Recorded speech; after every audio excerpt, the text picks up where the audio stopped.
Smisao što je zabranjeno pričanje namazu, mada je ono logična stvar, ali smisao kao što navode učenjaci je to u stvari da čovjek u toku namaza, klanjač u toku namaza u stvari on ima jednu vrstu takozvanu munadžatullah, vrstu razgovora sa Allahom, posvećenja namazu, ono što izgovara uči, vezano je za obožavanje Allaha dželešanuhu, čovjek treba biti prisutan, skrušen na namazu i trebao bi da odvoji dunjaluk od namaza, odnosno samo ono od smisla onog dizanja ruku na početku namaza koji mu stehab sa izgovaranjem Allahu ekber, kada digne ruke, jedno značenje to digao ruke da kaže dunjaluk na stranu, sad se obraćam svome gospodaru i sa ovim ibadotom ga obožavam. Uglavnom, to je smisao naravno zabrane pričanja. Logična stvar da nema smisla da se priča u toku namaza. A što je bilo u početku namaza dozvoljeno? Pa zato što su šerijatski propisi dolazili postepeno. Da ne bi bili teški, da ne bi bili odbojni, dolazili su postepeno. Dobro, uglavnom, nema razilaženja među učenjacima, znači da je u osnovi zabranjeno namjerno pričanje u namazu i da onaj ko namjerno priča u namazu i zna da je to zabranjeno, da mu je namaz batil. Oko toga nema razilaženja među učenjacima. Razilazi se oko čega? Razilazi se oko toga ako naravno ovo, kad kažem nema razilaženja učenjaca, misli se ovdje, znači namjerno priča, zna da je zabranjeno, a to što priča nije od korisnih stvari za namaz. Pojasnit ćemo primjer toga šta se misli korisnih stvari za namaz. Da upozori imama da je nešto pogriješio ili da je skratio namaz i tome slično, misli se na to nešto što od koristi namaza. Razilaze učenjaci oko toga, ako klanjač u toku namaza progovori, kaže nešto što nije od stvari koje se uči u namazu, kaže nešto iz zaborava, iz džehla da ne smije pričati, u prisili kaže, ili u toku spavanja, zaspi u toku namaza. Što se može desiti na sabah namaz kad neko ode, pa neki znaju da zaspat na kijamu, a neki zaspu na tešehudu. Zaspi i ako se on sad prene u toku tog sna i izgovori nešto sanju i tako dalje. I rekli smo da je po većinu učenjaka osoba koja klanja namaz, farz namaz u džematu i zaspi u namazu, namaz mu je ispravan, valjan. Ako ga dalje kad se probudi, dalje nastavi i ne izostavi nijedan rukn od namaza. O tome smo pričali. Uglavnom, znači u toku tog sna progovori stvari koje nisu od namaza. Ili da klanja namaz pa ima potrebu da upozori nekog oko sebe, neko nešto radi, dijete ode na platu, hoće staviti šaku na platu, pa kaže pazi, ostavi, skloni se i tako dalje, dok mama klanja dijete ispred njih i tako dalje. Ili ovo što smo rekli, ako progovori u namazu zbog koristi namaza, poput toga klanjaju za nekim imamom i imam ne uči Fatihu naglas, a treba je učiti, zaboravio nešto i tome slično, ili nikad završiti namaz, pa zanio se, odluto ima, pa ga upozorava ga sa subhanallah i tome slično, on ne reaguje, pa mu kaže, završili smo, prekini, pogriješio se ovo, svojim riječima kaže, a cilj je da njega upozori da se može nastaviti namaz dalje klanjati. Što se zna desiti u praksi. Obično taj ko progovori oni koji ne znaju da je zabranjeno tako pričati, ali eto kažemo da namjerno progovori, zna da je zabranjeno obični ljudski razgovor u toku namaza. Oko ovih situacija i stanja kada u toku namaza progovori, ima razilaženje među učenjacima da li je time pokvaren namaz ili nije. Pa imamo s jedne strane ono na čemu su Hanbelije i Hanefije. U hanefijskom mezhebu ima svakako razilaženje kao i drugim mezhebima. Uglavnom, oni su na stavu da namjeran razgovor u ovim spomenutim situacijama da kvari namaz.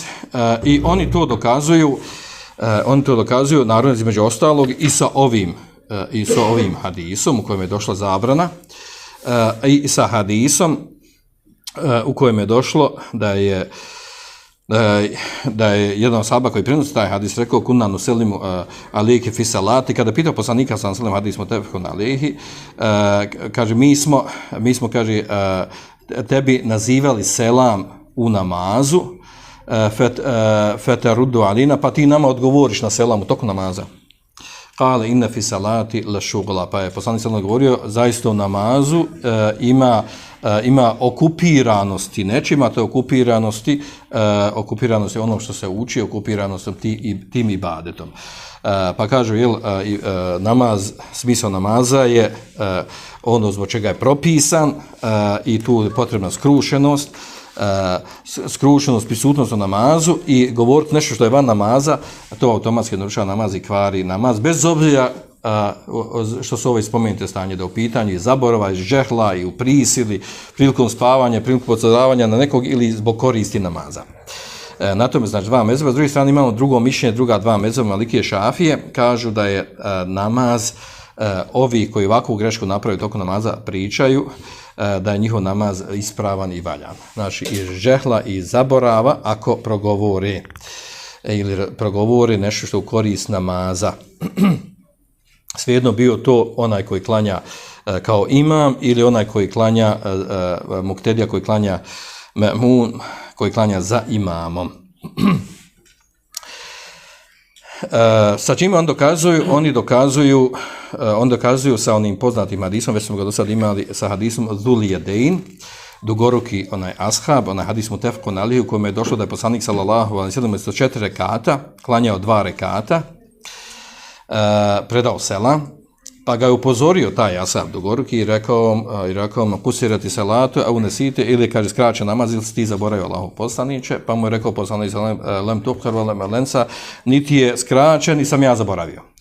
A tu su bili Ebu Bekr i Omer i ostali ashabi, uglavnom potvrdili su njem, pa je on pitao njih, jel tačno da sam skratio, jest, pa je poslanik sallallahu alejhi ve sellem vratio se i dodao još 2 rekata i učinio sehvi seždu nakon predaje selama. Još 2 sežde nakon predaje selama. Takozvanu sehvi seždu. Šta je ovdje pointa? Između ta 2 rekata, spojio je 2 prva rekata koje je predao selam, spojio sa druga 2 rekata. Između toga je pričao. Obratio mu se ovaj ashab Zulijedein, rekao mu, ili skraćen namaz se ti zaboravio, pa su to potvrdili Ebu Bekr i Omer i poslanik sallallahu alejhi ve sellem sa njima razgovarao. Sve je bio razgovor vezan za namaz. I nastavili su dodali još 2 rekata. Da to kvari namaz, što su pričali o namazu, ne bi dodao poslanik sallallahu alejhi ve sellem još 2 rekata, nego šta bi uradio, klanjao bi od nule, što kažu kod nas, klanjao bi 4 rekata ponovo. Jer je prekinuto sa tim razgovorom sa govorom. Što znači ukazuje da taj razgovor koji je u interesu namaza, namjerni razgovor, ciljani, da on ne kvari namaz. A onda da ne kvari namaz onom ko to uradi i zaborava u prisili, greškom, imamo onaj poznati hadis, opće prihvaćen hadis, ufijali umeti, oprošteni mome umetu, a ne hatavani sejad vama stukrhi alehi, ono što učini greškom i zaborava i ono na što su prisiljeni. Hadis opće prihvaćen, iako hadis ovdje govori, ufijali umeti, oprašta se grijeh onome ko učini greškom i zaborava i ono što je prisiljen. A ne govori da li mu je valjano što je uradio i pregovara druga strana, hadis ne govori uopšte o tome valjanosti i badeta ne govori da čovjek nema grijeha ako to učini. Bez obzira, imamo po ovom pitanju, imamo još jedan jak argument koji ide na stranu malikijskog šafijskog mezheba i koji potvrđuje da je to mišljenje ispravno i bliže, da ako čovjek iz džehla, neznanja i zaborava, upozorava na nekog, majka upozorava na dijete da nešto ne uradi, razgovor odnosno progovoriti zbog potrebe namaza, da sve to ne kvari namaz. Ovo mišljenje između ostalih izabrao i šejh Islam ibn Tejmije, da ovo mišljenje bliže ispravnom. Imamo nepoznati hadis od Muavije ibn Hakema, bilježi ga Muslim u svome sahihu, radijallahu anhu, u kojem je došlo da on kaže, dok sam ja klanjao za vjerovjesnika sallallahu alejhi ve sellem, kaže, id ata se ređulun min qaum, kada je neko, kaže, od ashaba kihnuo, fekultu jerhamuke Allah, pa sam mu rekao jerhamuke Allah, Allah ti se smilovao. Poznato ono što je mu stehav reći. Ako on kaže alhamdulillah. Kaže on na nastavku, kaže taj ashab Muavija ibn Hakem, kaže feremani l'qaume bi absarim. Kaže pa su me ostali ashabi bacili pogled svoj na mene. kao vid negiranja toga što je tu rekao. Fakultu va thuklah, pa sam rekao, teško meni, ma še'nukum tenzurune, pa šta vam je, pa gledate u mene, još je progovorio dalje. Teško meni, šta vam je, šta gledate u mene. Sve to u toku namaza. Fađalo jadribune bi eidihim ala efhadithim. Pa kaže, pa su oni udarali svojim rukama, kaže, od sva stejna natkoljence. Pa upozoravač ga da prestani s pričanjem, dalje ne nastavlja pričati. Fema re'ejtuhum yusammituni walakin saketu falamma re'ejtu. Pa kada sam vidio da oni mene ušutkivaju na taj način, da oni ne pričaju, saketu, kaže, ja sam ušutio, više nisam pričao. I tako smo klanjali. Kaže, pa je klanjao Allahu, završio poslanik sallallahu namaz i rekao mi, pozvao me, rekao me, inna hadihi salat, zaista, kaže, ovaj namaz, la jasluhu fiha še'u min kelami nas. Ne priliči ljudski govor, obični ljudski govor da se ubacuje u ovaj namaz. Kaže, u nastavku, oni koji dokazuju s ovim hadisom, kažu, nije došlo u nastavku hadisa da mu je naredio poslanik sallallahu alejhi ve sellem da ponovi namaz. A to je došlo, znači, nakon što je došla zabrana pričanja u namazu, a on nije znao, znači, da je došla zabrana pričanja u namazu.